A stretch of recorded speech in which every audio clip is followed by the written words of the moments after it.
So like I said in the last video, when we were moving around in the viewports, we were moving our perspective. Now we want to move objects themselves.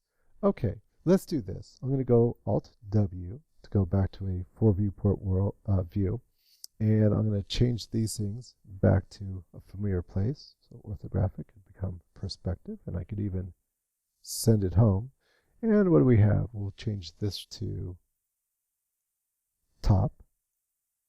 And we've got front, and we'll change this to left. Those are my standard views right there. Okay, so to move objects around, we need to use some of these controls on the main toolbar. The first one that we'll try is the select and move.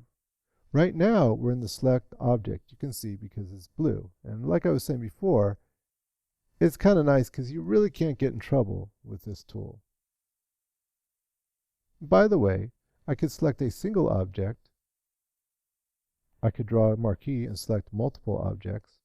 I could select objects in the Scene Explorer. More about the Scene Explorer later. All right, but I want to move objects, right? So I'll go here to my Select and Move tool, click that, click on, let's say, the teapot right here, and you'll see that I get what's called a gizmo. The gizmo has various parts to it, but if I was just to go, let's say to the arrow, the blue arrow up, you can see that it's raising my object up, and you can see it going up in the front viewport, the left viewport, and the perspective viewport. Sometimes it's really convenient to work in all four because you can see those various movements. Sometimes it's just easier to work in just the one. It just depends on the situation. And it's easy to go from one to the other because, for instance, if I was wanting to work in just the one, I'll just go Alt-W. There it is. Okay. I'm going to do another thing. So you see this bounding box right here? These white edges? They sometimes, gets a little bit confusing. It's just more stuff to look at. I can get rid of those really easily just pushing J on the keyboard. J, once again, they'll come back. And for right now, J on the keyboard, just to get rid of those so we can look at our gizmo a little bit more. Once again, we have the select and move. It's called the select and move because you can do both. You could move an object, but you can also select with that object. Okay.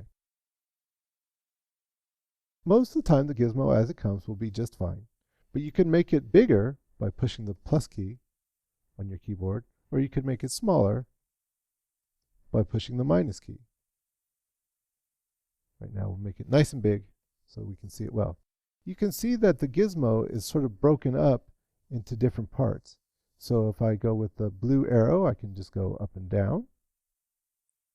If I go with the red arrow, I can go on the x-axis. If I go with the green arrow, I can go on the y-axis. And these are all very straight. By the way, have you ever noticed that I'm just doing something and then I undo it real quick? That's easy. Let me show you how that's done. So if I was to move something around, let's say I'm on my blue z-axis and I'm pushing down my left click button and I'm moving it up. Now before I take my finger off the left click button, if I click on the right one, once again, I've not taken my finger off the left button and I click on the right one, it's an instant undo. And oh my Lord, that is a convenient thing. You'll find if you work in other computer programs, you'll find yourself doing that and it won't work for other programs and you'll be very frustrated because it is a really nice thing. Once again, if I was, let's say, moving on my left axis and I wanted to undo what I just did a second ago without taking my finger off, I can click the right click and I'm back to where I was. That's really nice.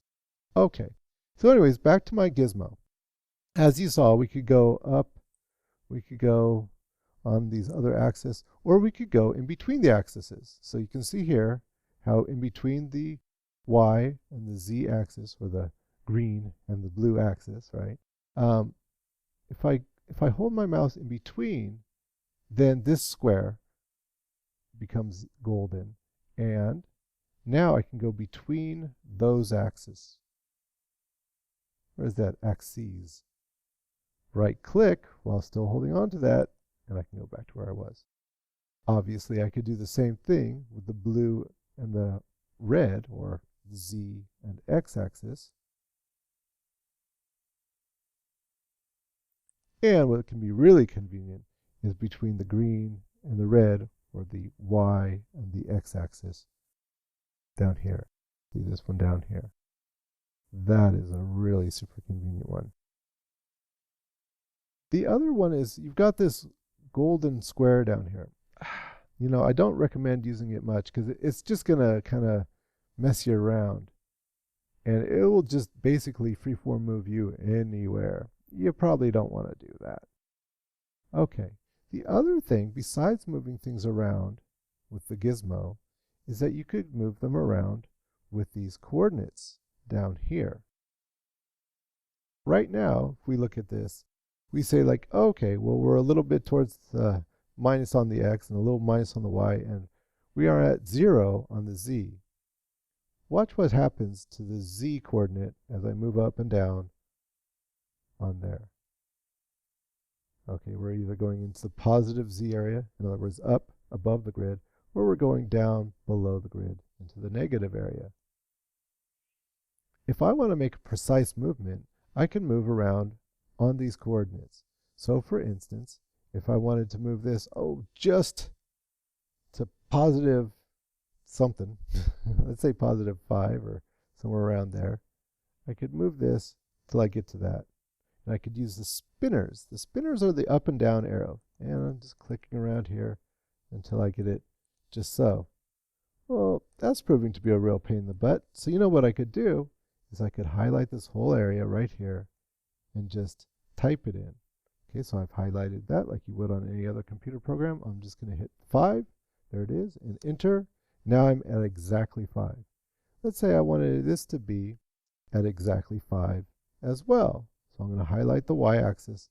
I'm going to type in 5. I'm going to hit, or did I type in 6? Didn't I? Here, 5. Okay, and enter. And that's moved me to exactly 5 on this axis. Okay. If I want to center this out, then I could either type in a 0, 0, and that's going to center it. You see how that's right on that axis right there.